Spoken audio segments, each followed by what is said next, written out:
بسم اللہ الرحمن الرحیم۔ ایک وزیر نے اچانک بادشاہ کی وزارت چھوڑ دی اور گھر جا کر اللہ کی عبادت میں مشغول ہو گیا۔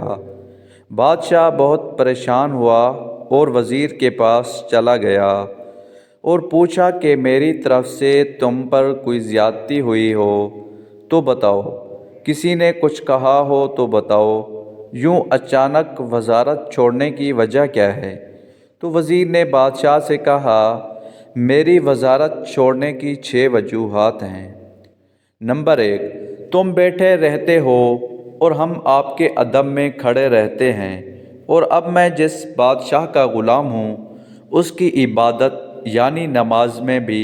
بیٹھنے کا حکم ہے۔ نمبر 2، تم کھاتے رہتے ہو اور ہم کھڑے دیکھتے رہتے ہیں، اور اب میں جس بادشاہ کو غلام ہوں وہ بھوک سے خود پاک ہے لیکن ہمیں پیٹ بھر کر کھلاتا ہے۔ نمبر 3، تم سوئے رہتے ہو اور ہم جاگتے رہتے ہیں اور تمہاری حفاظت کرتے ہیں۔ اب میں جس بادشاہ کا غلام ہوں وہ نیند سے پاک ہے، وہ جاگتا ہے اور میں سوتا ہوں تو وہ میری حفاظت بھی کرتا ہے۔ نمبر 4، ہمیں ڈر رہتا ہے کہ کہیں ہم سے کوئی غلطی ہو جائے تو تم ہمارا سر قلم کر دو گے، اور لیکن اب میں جس بادشاہ کا غلام ہوں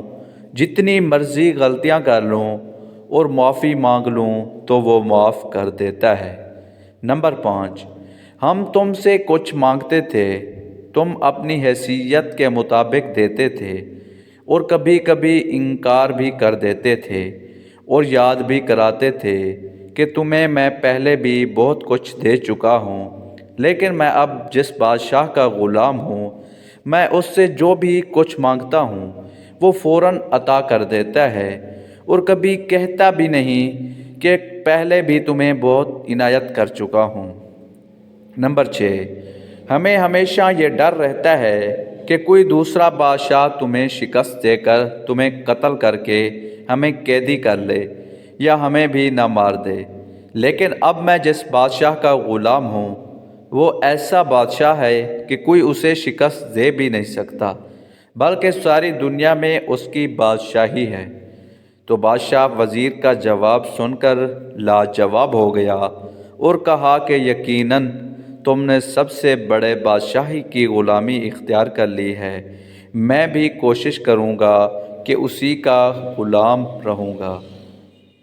اور اسی کی ہی غلامی کروں گا۔